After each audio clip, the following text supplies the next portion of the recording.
গত কয়েকদিন ধরেই চুয়াডাঙ্গার উপর দিয়ে মৃদু তাপপ্রবাহ বয়ে যাচ্ছে। তীব্র গরমে অতিষ্ঠ সাধারণ মানুষ।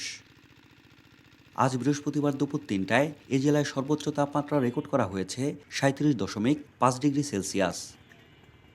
এর আগে গত বুধবার এ জেলায় সর্বোচ্চ তাপমাত্রা রেকর্ড করা হয় ৩৮ ডিগ্রি সেলসিয়াস। আর আজ বেলা ১২টায় এ জেলায় সর্বোচ্চ তাপমাত্রা রেকর্ড করা হয় ৩৬.৩ ডিগ্রি সেলসিয়াস এবং বাতাসে আর্দ্রতা ছিল ৫৮%। এদিকে এই প্রচণ্ড গরমে অতিষ্ঠ জনজীবনের পাশে দাঁড়িয়েছে চুয়াডাঙ্গা রেড ক্রিসেন্টের সদস্যরা। এদিন দুপুরে চুয়াডাঙ্গা জেলা প্রশাসক লুৎফুন নাহার পথচারীদের মাঝে স্যালাইন পানি, হাত পাখা ও ছাতা বিতরণ করেন। এ সময় চুয়াডাঙ্গা রেড ক্রিসেন্টের সদস্যগণ উপস্থিত ছিলেন। এই বৈরী আবহাওয়ায় সবথেকে কষ্টে আছে সকল শ্রেণীর কর্মজীবী মানুষ এবং প্রাণীকুল।